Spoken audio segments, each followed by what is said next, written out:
Buenas tardes, Piedad.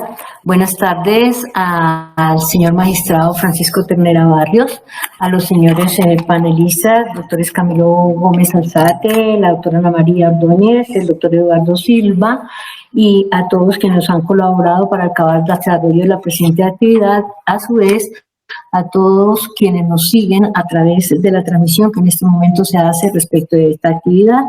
Como bien lo anunció Piedad desde un comienzo, pues hoy nos vamos a dedicar a darle una mirada a aquel mecanismo de solución de conflictos desde el punto de vista que se le confiere a los árbitros desde el punto de vista interno, desde el punto de vista internacional, y un específico, el arbitraje en los asuntos de inversión. Ese es nuestro tema, como ya se ha anunciado. Desde luego, nuestros agradecimientos a los señores panelistas, al señor magistrado, por su intervención en esta actividad, y sin restarles tiempo a ellos, pues le vamos a dar el uso de la palabra al doctor Francisco Ternera para su presentación. Doctor Francisco, tiene el uso de la palabra. Gracias, señora Presidente. Pues un caluroso saludo también a la doctora Piedad. Muchísimas gracias pues por toda su deferencia, su concurso. Tengo, digámoslo, el gran honor de compartir hoy la palabra con personas pues muy robustas. Agradecimiento pues profundo a cada uno de ellos, la doctora Ana María Ordóñez, el doctor Eduardo Silva, el doctor Camilo Gómez. Infinitas gracias por su concurso. Gracias, señora Presidente, nuevamente por este escenario. A todas las personas que se están conectando, pues muy bienvenidas, ¿no? Nos honra, nos estimula, nos inspira su presencia. Sabemos que hay personas, pues digámoslo, de la academia, de la rama, del ejercicio profesional desde el litigio, de manera que todos muy bienvenidos. Vamos a hablar, como lo dijo la señora Presidente, pues de arbitraje en general, ¿no? Arbitraje nacional, arbitraje internacional, arbitraje de inversión. A mí me ha correspondido, pues de manera muy breve, lo voy a hacer para proceder, digámoslo, a deleitarnos con las luces que estamos pues a punto de escuchar de estos invitados, pues de la sala, ¿no? De lujo. Vamos a hablar de un fallo muy puntual, pues en lo que a mí me corresponde en la breve intervención.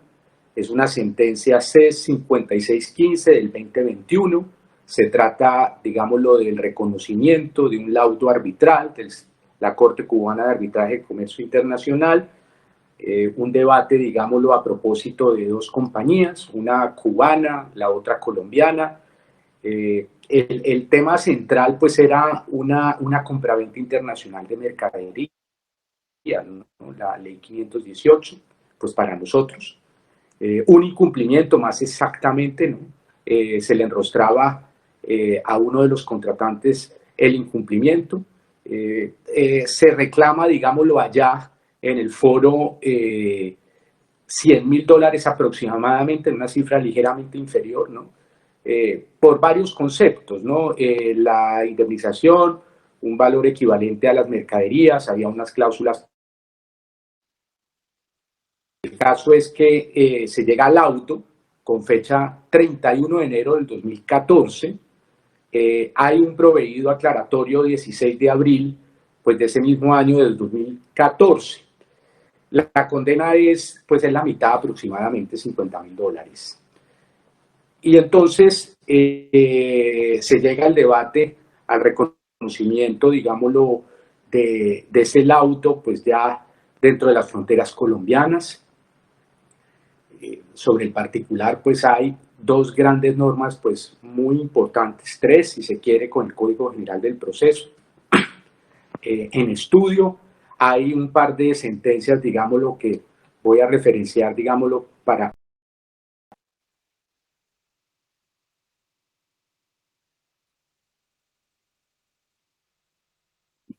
de la normativa del tema que estamos aquí estudiando, reconocimiento del auto, es la ley 1563, pero también está la Convención de Nueva York y, como ya hemos dicho, pues la el estatuto pues procesal, el Código General del Proceso.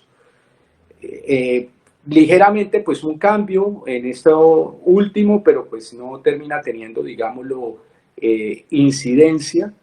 El Código de Procedimiento Civil en su momento imponía un reenvío, ¿no? El Código General del Proceso en el 605 impone ese mismo reenvío, pues un reenvío, o sea, en términos similares.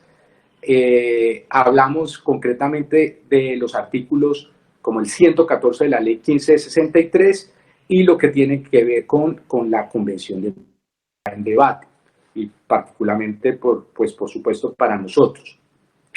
Hay en el laudo una referencia muy puntual a del tránsito de legislación y cómo en uno y otro estatuto procesal, empezando pues aclarándose el 605 del Código General del Proceso, se aplica el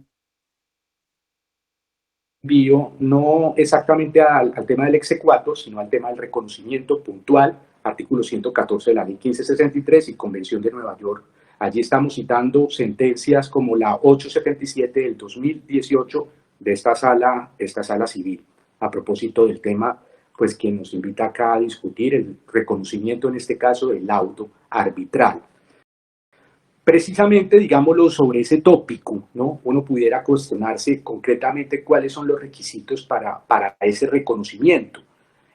Según la Convención de Nueva York, pues hay una referencia en el artículo 4 a ese tema puntual, y en el Estatuto de Arbitraje, artículo 111, sobre ese particular. En el caso concreto es muy importante tener en cuenta no solamente los requisitos para el reconocimiento, en el caso hay una reflexión que estamos muy brevemente ventilando, para aquellas causales para denegarlo. Entonces pasaríamos en este caso ya al artículo 5 y al artículo 112, Convención de Nueva York y Ley 1563 respectivamente. La inacción en el caso pues puntual, que estamos en el asunto subexámine, no es precisamente una causal, y es precisamente, o fue, digámoslo, puntualmente la que se evidenció en el recorrido del reconocimiento y la acción de una parte, la parte, digámoslo, contra la cual se pretendía ese reconocimiento. Esa inacción no está allí recogida como causal para denegar ese reconocimiento. De manera que se produce a la postre, pues, el reconocimiento que hemos citado del laudo arbitral que ha sido proferido por la Corte Cubana de Arbitraje Comercial Internacional del 31 de enero del 2014, y del proveído, pues que hemos dicho que fungió como aclaratorio de ese mismo año 2014, fecha 16 de abril. Pues, juristas en general, el abrebocas de esta reflexión que no se limita a este tema, ¿no? Este es uno de los tantos temas, ¿no?, de los que se está, digámoslo, acá ventilando, temas que no necesariamente se conectan, ¿no?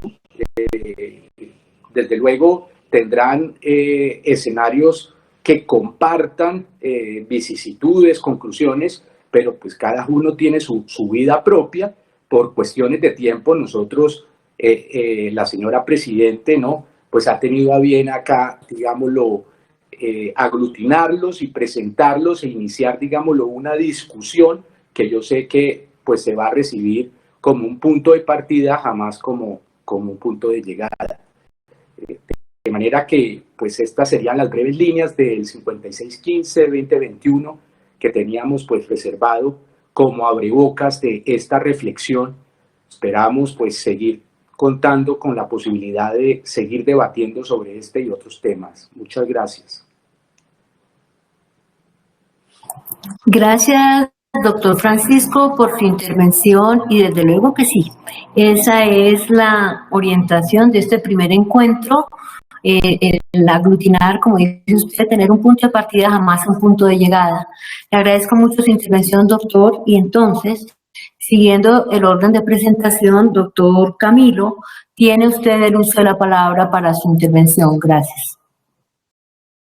Muchas gracias, señora presidenta. Un gusto para mí estar con ustedes hoy. Un saludo muy especial al magistrado Ternera que nos acompaña, a mis compañeros de luchas, Eduardo Silva y Ana María Ordóñez, a Piedad, obviamente, un saludo muy especial. Eduardo, que además es apoderado de Colombia en varios casos de arbitraje de inversión. Yo quiero, presidenta, si me lo permite, antes de entrar en materia, resaltar profundamente estos espacios que hemos tenido hoy la oportunidad de compartir, porque aquí vemos cómo el Estado sí puede compartir y trabajar conjuntamente y coordinadamente en muchas acciones, como lo hemos hecho con la sala civil en otros casos, con la sala penal y la laboral igualmente, porque finalmente cuando uno lo ven por fuera, no ven a la Corte por un lado, a la agencia, al Consejo de Estado o a un ministerio, sino ven al Estado colombiano. Allá, frente al arbitraje de inversión, pues somos uno solo. De verdad, agradezco mucho la invitación y el poder estar compartiendo.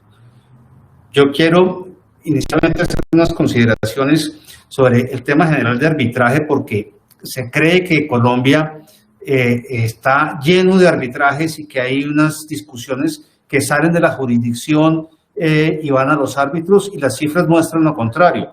Hoy en día tenemos con corte a mayo 30, 1.964 controversias contractuales entre el Estado y particulares que están en lo contencioso administrativo en la rama judicial, en tribunales o Consejo de Estado, que tienen unas pretensiones del orden de los 17 billones de pesos. Comparando con estos 1.964 casos, tenemos 66 arbitrajes comerciales nacionales que equivalen a 3.2 billones de pesos. Y tenemos 13 casos de arbitraje de inversión que en pretensiones valen 5.8 billones de pesos. Es decir, con esto quiero significar que el arbitraje nunca va a desplazar a la jurisdicción como tal, y que el arbitraje es tanto el nacional como el internacional, es una proporción mucho menor de lo que es la controversia contractual en materia, por lo menos frente al Estado. Creo que aquí quiero, por lo breve del tiempo, entrar más que en el arbitraje comercial interno, en el arbitraje de inversión. Se ha dicho que el arbitraje de inversión es perjudicial para Colombia, pero la verdad hemos ganado todos los arbitrajes. O sea, Colombia no se puede quejar. Tuvimos casos que ya hemos cerrado, llegamos a ser uno de los estados con más arbitrajes de inversión en la región, pero la verdad pues es que hoy en día Colombia no solo no es el que más arbitrajes tiene, sino puede ser el estado comparativamente que más casos ha ganado. Tenemos un éxito casi del 100%, y en el único que no ganamos teníamos pretensiones de 700 millones de dólares y nos condenaron a devolver 20 millones de dólares con sus intereses. Es decir, a veces, como diría Maturana, perder también es ganar un poco. En el contexto latinoamericano, Colombia tiene el 27% de los casos, con estos 13 que menciono. Uno ve a Argentina, por ejemplo, tiene 66, o Ecuador con 25, Perú con 25, Venezuela naturalmente 54, o México con una economía también similar o un poco más grande, 35 casos, muchos más que los colombianos. Y algunos estados como Uruguay o Paraguay con economías más pequeñas tienen también un volumen de casos más altos. ¿Por qué surge en el mundo este arbitraje de inversión? Es un mecanismo que le permite a los inversionistas solucionar esas discusiones con los estados sin tener que meterse en la dinámica de la diplomacia. Surge precisamente a raíz de esa necesaria separación de lo diplomático y político de los negocios.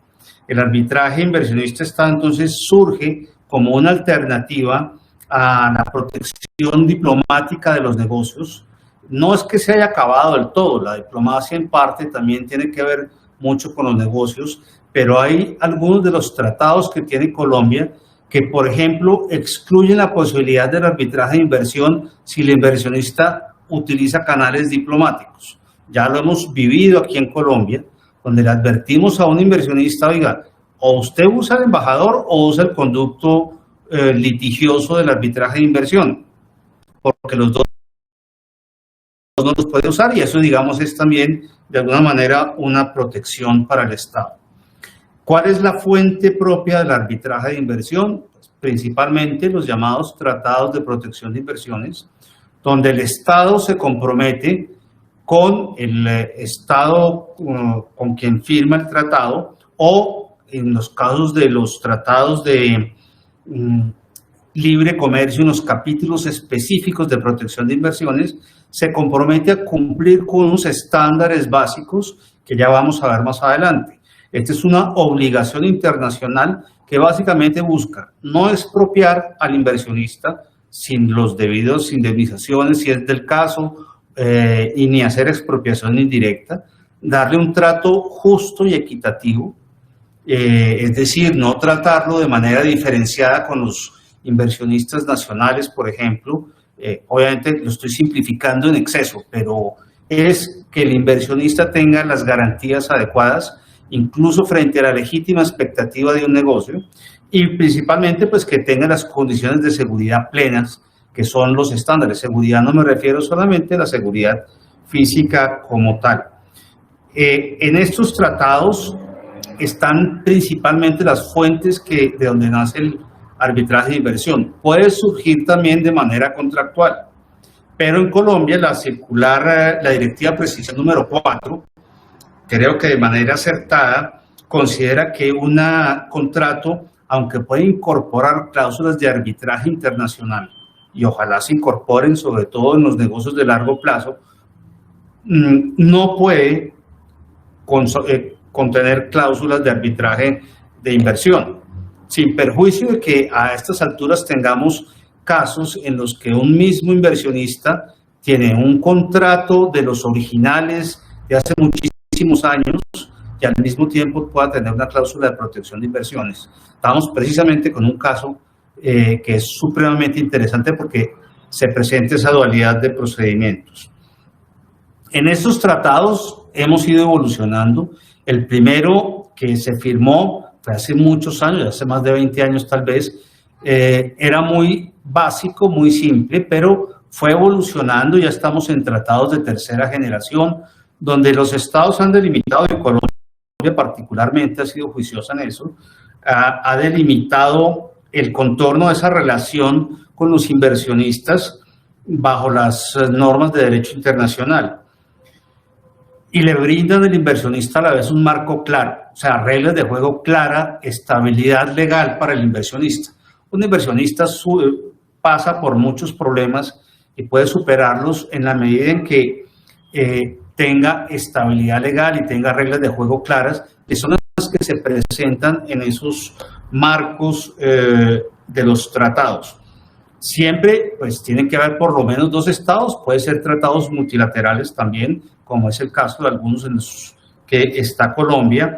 Pueden ser separados de los tratados de libre comercio o incorporados dentro de un capítulo especial de los tratados de libre comercio, y allí los estados presentan esa posibilidad para que el inversionista no acuda a la vía diplomática, sino que acuda a una vía arbitral, bien sea a través del centro de arbitrajes el que más se utiliza, del Banco Mundial, el CIADI, o si no, un CITRAL también, que tiene su corte arbitral. Los estados han ido cogiendo ese camino para no complicarse con procedimientos y con la administración del procedimiento arbitral, principalmente, que es lo que hacen los centros de arbitraje. Obviamente hay cierta libertad procesal que ya veremos. Ana María seguramente se va a referir a algo en cuanto al procedimiento, pero el procedimiento del arbitraje de inversión no difiere excesivamente del procedimiento arbitral interno. Tiene unos estándares probatorios más exigentes, sobre todo en materia de daños se hacen cada vez más exigentes porque la controversia es cada vez más fuerte en cuanto al daño que se causa. Si no hay daño, el Estado no responde, puede haber incumplido una obligación, pero no causado un daño. Entonces siempre se tiene que tratar, el inversionista busca probar un daño. Hoy, por ejemplo, Colombia tiene un caso en el que le reconocen a Colombia que violó aparentemente una obligación internacional en un caso en el páramo de Santurbán, pero no probó la contraparte un perjuicio por ese incumplimiento de la obligación. En la misma providencia se le otorga a Colombia la razón en cuanto a que, por ejemplo, la protección de los páramos fue una regulación acertada. Estos casos de arbitraje de inversión no reemplazan la justicia interna. Esto es un punto en el que yo tengo que mencionar que muchas veces los inversionistas acuden a la justicia y después tratan de acudir a la justicia arbitral. Seguramente Eduardo se referirá a eso en el caso que tenemos, pero hay varios procesos donde la justicia interna ha actuado y el inversionista intenta acudir casi a una cuarta instancia internacional para que esto se resuelva. Ahí quiero hacer una cuña a nuestro sistema legal, y es que en todos los laudos internacionales que han sido favorables a Colombia, en todos, hay un reconocimiento absoluto de la estabilidad legal, de las garantías procesales internas que tiene Colombia, del uso del debido proceso, incluso en casos tan complejos como el de Electricaribe contra Colombia, pues gas natural, Naturgy contra Colombia, se reconoce que esas facultades que utilizó el Estado colombiano para intervenir la compañía fueron acertadas y cumplieron con el debido proceso. O en un caso tan complejo como los del páramo de Santurbán, se dice que Colombia, el Estado colombiano, a través de la sentencia de la Corte Constitucional, pues actuó correctamente por proteger un bien superior que es el medio ambiente. No me queda mucho tiempo, pero quiero rematar diciendo que uno de los puntos que más pesa en el arbitraje de inversión es la necesidad probatoria de la coordinación interna del Estado para defenderse el inversionista. Y lo menciono porque por fuera somos uno solo. En uno de los casos, por ejemplo, llevaron como prueba declaraciones de unos alcaldes de unos pequeños municipios diciendo este es el Estado pidiendo que no le paguen las facturas. Era en el caso de Electricaribe, ya lo puedo contar sin problema. Alcaldes que decían no paguemos las facturas, quememos las facturas. Y esto fue llevado como prueba de que el Estado no le estaba dando, no estaba cumpliendo el estándar de seguridad plena a la compañía. Afortunadamente lo pudimos desestimar correctamente, pero por fuera el Estado es uno solo. Luego, por dentro, en los procesos, el esfuerzo más importante es el recaudo de pruebas en todas las entidades del Estado que tengan que ver con el caso. No es una sola entidad muchas veces, es más, creo que en todos los casos son muchas entidades, la Fiscalía, la Contraloría, la Procuraduría, las altas cortes, y en eso quiero resaltar, señora presidenta, que hemos encontrado en la rama judicial, por ejemplo, que trabajamos en los temas no solo con la Corte Suprema, sino con el Consejo de Estado, con la propia Fiscalía General, con la JEP. Hemos encontrado una cooperación que ha permitido que la defensa del Estado colombiano llegue a ser altamente eficiente. Colombia ha ganado los casos y creo que Colombia seguirá ganando los casos usando un esquema de defensa mixto, donde la agencia consolida la información, apoya y tenemos unas firmas extranjeras seleccionadas con el máximo nivel posible, no porque el doctor Eduardo Silva está aquí presente, pero todas nuestras firmas cumplen con los más altos estándares y con una obligación. En todas tiene que haber abogados colombianos y abogados reconocidos para actuar con ley colombiana. porque tenemos que tratar de tener transferencia de tecnología para estos casos en Colombia y afortunadamente cada vez veo que se animan más firmas colombianas. Cada vez que vamos a seleccionar una firma invitamos a cerca de 40, 45 firmas extranjeras y todas tienen que venir con un colombiano a bordo para que puedan ser objeto del análisis.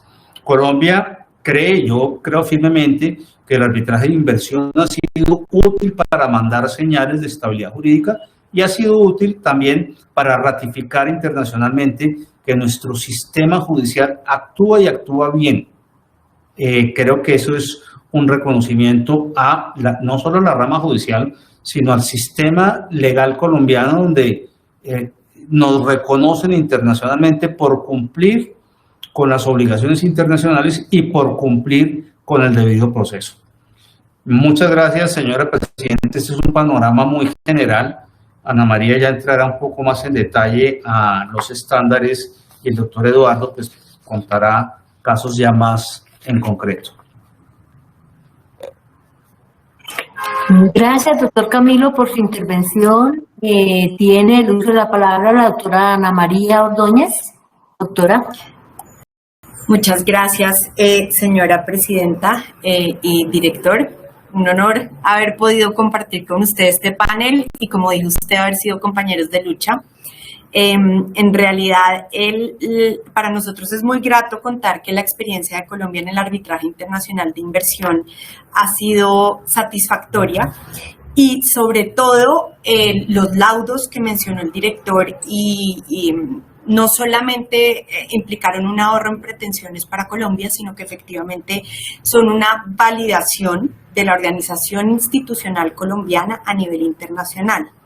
Cuando nosotros comenzamos con la defensa internacional de Colombia en los acuerdos internacionales de inversión, había alrededor del Estado, o digamos que había de cierta manera una falsa creencia a partir de la cual las diferentes entidades públicas y todos los funcionarios consideraban que estos casos eran juzgados por los árbitros internacionales a partir de unos estándares que eran completamente ajenos al derecho colombiano. Y un poco lo que se creía es, una vez vamos a ese arbitraje internacional de inversiones, esos tribunales de inversiones juzgan con otro rasero, no se tiene en cuenta lo que se hace al nivel interno, y por eso también había la creencia que íbamos a perder todo y digamos que hay una cierto rechazo hacia este mecanismo alternativo que, como les digo y como ya lo mencionó el director, los resultados prueban todo lo contrario. Siempre el discurso de la Agencia para Organizar la Defensa de Colombia con las diferentes entidades del Estado consistió en que lo más importante es cumplir las funciones que tiene cada una de las entidades de acuerdo a nuestro marco jurídico interno, porque es que el arbitraje internacional de inversión no constituye un régimen paralelo que permita a los inversionistas abstraerse del cumplimiento de obligaciones legales con las que están inconformes. Entonces, esta es una introducción que siempre hacemos porque es muy importante que se tenga en cuenta que los 5 estándares que les voy a describir brevemente, digamos que siempre serán cumplidos en la medida en que cada una de las entidades, y por ejemplo nos referimos a la labor que hacen ustedes, nuestros jueces, siempre que cada uno de los funcionarios cumpla con las reglas de juego que rigen su misión. Efectivamente, nosotros hemos podido comprobar cómo los árbitros internacionales han sido bastante deferentes con las decisiones que han sido adoptadas por el Estado colombiano, porque siempre hemos logrado probar que se ajustan que las reglas de juego son claras. Entonces, todo esto para decirles que los funcionarios públicos no tienen por qué sentir ningún tipo de temor con respecto a que eventualmente sus decisiones sean analizadas desde el punto por tribunales internacionales, siempre y cuando, repita, la regla básica es que siempre se cumpla con las normas, que siempre haya una debida justificación. Entonces, por ejemplo, un estándar que digamos está recogido dentro de las normas que tienen que seguir todos nuestros funcionarios es la no discriminación. y son los estándares que son nación más favorecida, que es decir, que no se le puede dar un trato más favorable a un inversionista que provenga de una nacionalidad distinta al que nos demanda, o trato nacional, que es que no se puede dar sin ningún tipo de justificación un trato más favorable a los nacionales colombianos que a los inversionistas extranjeros, porque precisamente estos acuerdos internacionales de inversión lo que hacen es garantizar que no serán discriminados respecto de los demás. Luego viene el estándar de expropiación, pero lo que se previene es la expropiación, digamos que no está justificada. Expropiar como tal, digamos, no necesariamente está prohibido bajo el derecho internacional siempre y cuando se haga bajo los estándares del debido proceso, no sea discriminatorio y se lleve a cabo una compensación debida. Pero si en el ordenamiento jurídico colombiano existen medidas como, por ejemplo, la intervención de compañías de servicios públicos domiciliarios, y esta es una figura que está debidamente regulada en nuestro ordenamiento jurídico y así es aplicada por los funcionarios y así es analizada por nuestra judicatura a la hora de determinar su legalidad, ello no convierte esto en una expropiación. Entonces, ¿esto qué nos demuestra? Que efectivamente estos acuerdos internacionales de inversión no previenen y no necesariamente coartan lo que se entiende como el derecho a regular y el derecho a que todas las entidades y cualquiera de las entidades del Estado colombiano que está compuesto por las ramas y la organización contemplada en nuestro artículo 113 de la Constitución Nacional haga lo que debe hacer.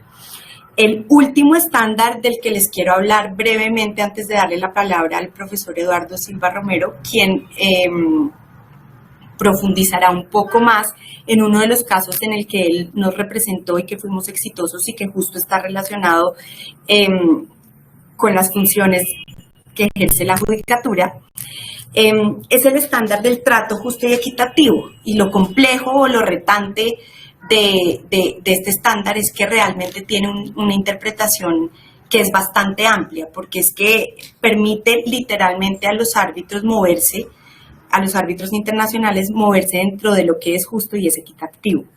Tal como ya lo mencionó nuestro director general, Colombia efectivamente recientemente cada vez ha logrado definir un poco mejor y restringir el alcance de este estándar, pero sí es uno de los estándares más retantes, porque por justo y equitativo, digamos que ahí entramos en el mundo de la subjetividad, y es por eso que es un estándar respecto del cual se debe actuar con mucho más cuidado. Pero repito, siempre que los funcionarios sigan las reglas de juego, no le cambien las condiciones sin ninguna justificación a los inversionistas y se respete el debido proceso, se están generando insumos suficientes para defender efectivamente los intereses del Estado colombiano, que hasta ahora lo hemos podido hacer muy bien, con todas las ramas del poder público, con todas las entidades públicas del nivel territorial al que pertenezca. Habiendo hecho esta breve enunciación de los 5 estándares bajo los cuales nos analizan, quiero que se queden con que el hecho que existan estos estándares internacionales y que sean muy generales no quiere decir que el derecho colombiano y nuestra organización interinstitucional no sea acogida, sino que por el contrario, siempre que nosotros podamos demostrar apego a la ley y a las normas de juego, tenemos insumos suficientes para defender efectivamente a Colombia. Con esto los dejo con el profesor Eduardo Silva Romero, quien hará una descripción de un laudo en el que efectivamente pudimos comprobar la deferencia que han tenido tribunales internacionales respecto de decisiones adoptadas por nuestra justicia interna e incluso por tribunales de arbitramiento doméstico. Muchas gracias. Gracias, doctora Ana María, por su intervención. Tiene el uso de la palabra el doctor Silva. Muchísimas gracias, señora presidenta. Un gran placer verla por esta vía, un gran honor participar en un evento de nuestra Corte Suprema de Justicia, un gran placer ver también a mi amigo y compañero de otras luchas, el señor magistrado Francisco Ternera, y ver también a los doctores Camilo y Ana María, con quienes he tenido el privilegio de trabajar y sobre todo la suerte que he tenido de aprender muchas cosas de ellos. Como decían tanto el doctor Camilo como la doctora Ana María, la idea es hacer la glosa y ejemplificar lo que ellos han dicho a través de un caso concreto, que fue el caso América Móvil contra la República de Colombia. América Móvil, como ustedes saben, es el accionista mayoritario de la empresa Claro, que tiene una parte de mercado muy importante en el sector de la telefonía celular.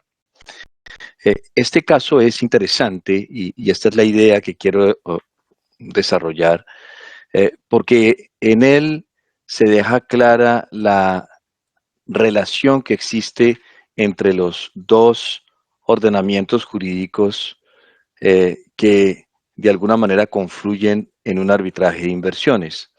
Por una parte está el ordenamiento jurídico del Estado receptor de la inversión, en este caso el ordenamiento jurídico de la República de Colombia, y por otro lado está el ordenamiento jurídico internacional representado por el tratado respectivo que es invocado por el inversionista y por lo que se llama el derecho internacional consuetudinario.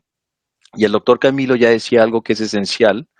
Si nos ubicamos en el ordenamiento jurídico colombiano, Colombia como Estado está dividida en ramas del poder público y no se considera necesariamente como una unidad en ciertos efectos jurídicos, mientras que en el nivel internacional el Estado colombiano es considerado como un todo, según un principio del derecho internacional que es el de la unidad del Estado. Y por lo tanto, para ser muy concreto, en el plano internacional, omisiones o acciones, por ejemplo, del órgano jurisdiccional de un Estado, pueden acarrear la responsabilidad internacional de ese Estado. Para entender esta idea, me parece que el caso América Móvil, como ya decía, nos da varias pistas, y para entenderlo creo que lo más práctico es dividir esta presentación de pocos minutos en contarles los hechos esenciales en un primer momento y después hacer unas breves consideraciones jurídicas sobre dichos hechos. ¿Cuáles fueron entonces los hechos de ese caso? Primero, el servicio de telefonía celular en nuestro país empezó a funcionar a través de contratos de concesión que fueron celebrados en los años 90. Lo esencial de esos contratos es que en ellos se incluyó una cláusula de reversión, según la cual, cuando finalizara el contrato respectivo, todos los bienes afectos a la concesión debían serle retornados al Estado colombiano, representado en esa época a través del Ministerio de Telecomunicaciones, hoy el MINTIC. Después de esos contratos, se promulgaron en Colombia dos leyes en materia de telefonía celular. En ambas se elimina la reversión. Bien, los contratos de los años 90 llegan en un momento de su historia a su fin, al momento de su terminación, y surge entonces el problema de saber si los bienes afectos a la concesión, según la cláusula respectiva en esos contratos, deben serle retornados o no al Estado colombiano. Según los operadores en ese momento, ellos dicen que la cláusula de reversión de los contratos fue derogada de alguna manera, modificada, borrada por las dos leyes posteriores a los contratos que eliminaban la reversión. Para el MINTIC, leyes posteriores a un contrato pues no pueden afectar a dicho contrato y por tanto la reversión anterior debe aplicarse. Para que se hagan una idea del problema, los bienes afectos a la concesión valían aproximadamente $1.000 millones. Por ese tiempo, además, la contralora, perdón, de la época, quizás sospechando algo extraño en el mundo de la telefonía móvil, decide demandar la constitucionalidad de las dos leyes que eliminaron la reversión. Y en una sentencia de la Corte Constitucional C-555, la Corte Constitucional decide que esas leyes son constitucionales, pero bajo una interpretación, es decir, que ellas no se aplican a los contratos celebrados con anterioridad. Entonces, es una de esas sentencias de la Corte Constitucional que llaman de constitucionalidad condicionada. Una vez sale esa sentencia, ¿qué hace el MINTIC? El MINTIC intenta negociar el tema de la reversión con los operadores, pero no se ponen de acuerdo y por lo tanto el MINTIC empieza un arbitramiento doméstico, puesto que el contrato de concesión tenía una cláusula compromisoria, para que el Tribunal de Arbitramiento Doméstico decida si se aplica o no la reversión. El fin de este episodio es que el Tribunal de Arbitramiento decide que las leyes posteriores no modificaron el contrato, que se debe aplicar la reversión de los contratos y por lo tanto que la empresa Comcel le debe pagar al MINTIC $1.000 millones, que la empresa Comcel le paga al MINTIC. Sin embargo, durante este Tribunal de Arbitramiento, tanto Comcel como su accionista mayoritario, América Móvil, se reservaron el derecho de comenzar un arbitraje de inversiones sobre la base del tratado entre Colombia y México, que es de libre comercio, pero que tiene una parte de protección de inversiones. Y en ese tribunal de inversiones dejamos el plano del ordenamiento jurídico colombiano, donde ya todo se había resuelto, y tenemos que ir al plano internacional, donde el Tribunal de Inversiones juzgó lo que ocurrió en el plano internacional. Y para el bien, pienso yo, de todos los colombianos, el Tribunal de Inversiones llegó a la conclusión de que tanto la Corte Constitucional como el Tribunal de Arbitramiento Doméstico habían tomado la decisión correcta. Dicho todo esto, ¿cuáles son las consideraciones jurídicas muy rápidamente que quería yo hacer? Y la pregunta es, lo que se juzgaba en el arbitraje de inversiones era, por una parte, fíjense ustedes, una sentencia de la Corte Constitucional y por otra parte, un laudo de un tribunal de arbitramiento doméstico. Entonces, la pregunta es, ¿hasta qué punto en el derecho internacional un árbitro de inversiones o un tribunal de inversiones puede controlar lo que ha hecho una Corte Constitucional, o podría ser la Corte Suprema de Justicia o el Consejo de Estado, y hasta qué punto un tribunal de inversiones puede controlar lo que hizo un tribunal de arbitramiento doméstico, que fue conformado de acuerdo con una cláusula compromisoria en un contrato al que se le aplicaba el derecho colombiano. Entonces, en cuanto al control que puede ejercer un tribunal de inversiones sobre una corte estatal, este laudo es fundamental porque reconoce dos principios de deferencia, como ya mencionaba la doctora Ana María, esenciales. Lo primero es que un Tribunal Internacional de Inversiones no puede controlar una corte en particular, como puede ser una corte de apelaciones o la Corte Suprema. Lo que se controla a nivel internacional es si el sistema judicial de un país en su totalidad funcionó o no funcionó bien. Y esto tiene una consecuencia muy importante en derecho internacional, y es que no se puede hacer una pretensión contra un Estado por algún hecho o alguna omisión del órgano jurisdiccional o judicial del Estado si no se han agotado todos los recursos internos que tendría el inversionista para que dentro del ordenamiento jurídico del Estado, donde se encuentra el órgano jurisdiccional, se le dé a ese órgano jurisdiccional todas las oportunidades de subsanar el problema. Por ejemplo, si la violación fuera cometida por la Corte de Apelaciones, pues todavía no existe una pretensión bajo el derecho internacional, puesto que habría que darle la posibilidad a la Corte Suprema de Justicia que resuelva ese problema a través, por ejemplo, de un recurso de casación. ¿no?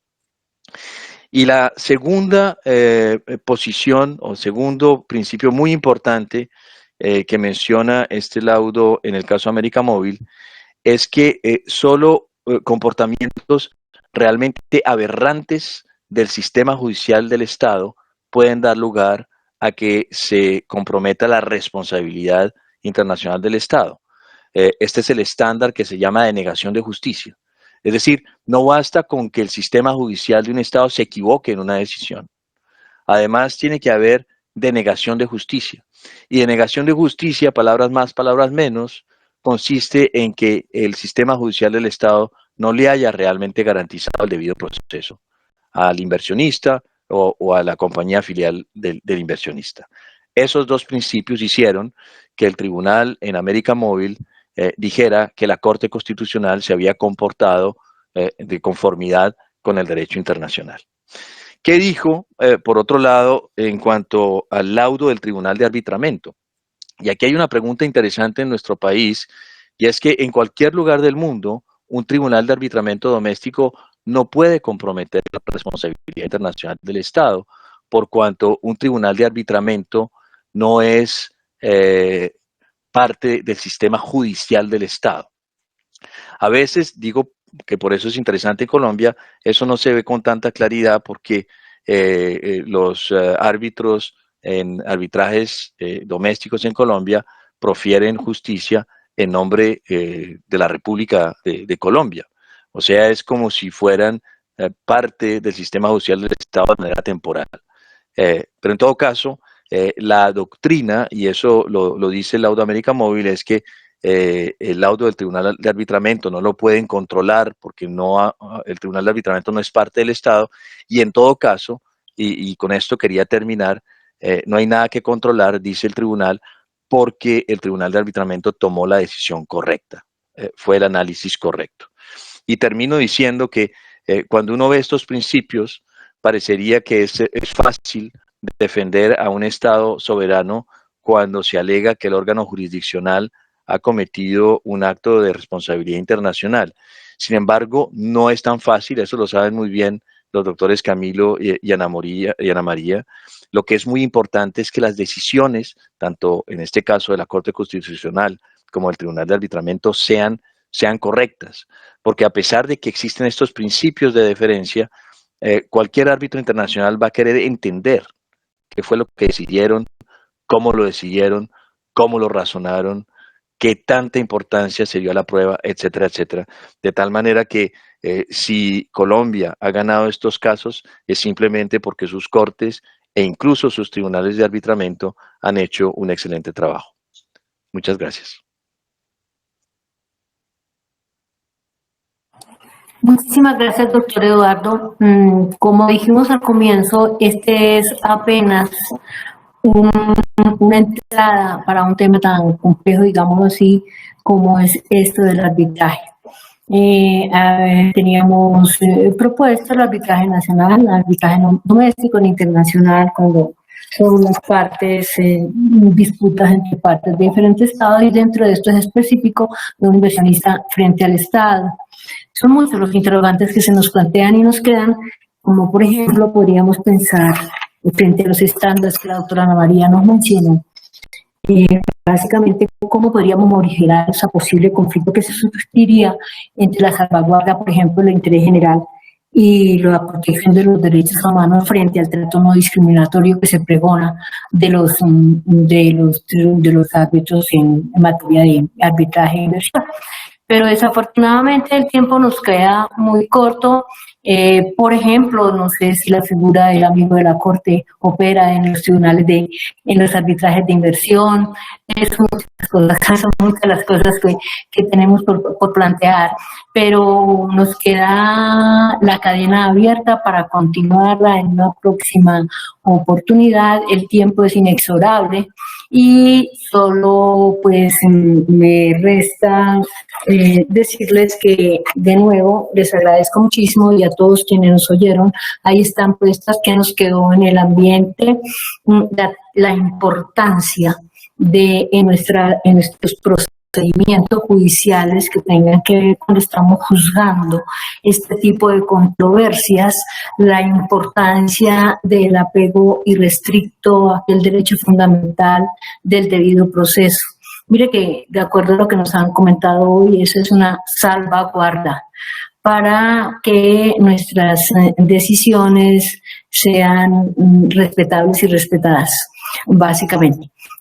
Ese es el mensaje que la Sala Civil quiere mandarles y el mensaje que nuestros panelistas en el día de hoy, igualmente de la mano del doctor Francisco Ternera, queremos dejar en el ambiente e insisto en la puerta que se abre para que a futuro doctor Eduardo, doctor Camilo, doctora Ana María, podamos tener un espacio nuevo. Este fue un alto en el camino, porque usualmente pues nosotros traemos, comentamos una sentencia. Hoy nos sirvió de base una sentencia, pero una sentencia de un arbitramiento, prácticamente el reconocimiento de un laudo extranjero, básicamente. Ya habrá la oportunidad, de tal manera que a todos mil gracias por su intervención y por estarnos escuchando en este momento de la tarde. Doctor Eduardo, que siga disfrutando, que los ciclistas les vaya muy bien, al doctor Camilo, que todo les salga muy bien, a la doctora María, al doctor Francisco, a Piedad, muchísimas gracias. Muchísimas gracias a todo el equipo que nos ayuda en el ejercicio de esta actividad. Muchas gracias. Muchas gracias, presidente. Muchísimas gracias a la doctora Hilda González Neira, presidenta de la Sala de Apelación de la Corte Suprema de Justicia, al doctor Francisco José Ternera Barrios, magistrado de la Sala de Casación Civil de la Corte Suprema, a usted, doctor Camilo Gómez Alzate, director de la Agencia Nacional de Defensa Jurídica del Estado, la doctora Ana María Ordóñez, directora de Defensa Jurídica Internacional, al doctor Eduardo Silva Romero, profesor de Derecho Internacional, y a ustedes también los invitamos para el próximo diálogo que se va a realizar el martes 12 de julio con otro tema de interés nacional. Recuerden que este y todos los diálogos los encuentran publicados en nuestro canal de YouTube de la Corte Suprema de Justicia. Los invitamos a suscribirse y activar la campana de notificaciones. Muchas gracias a todos. Feliz tarde.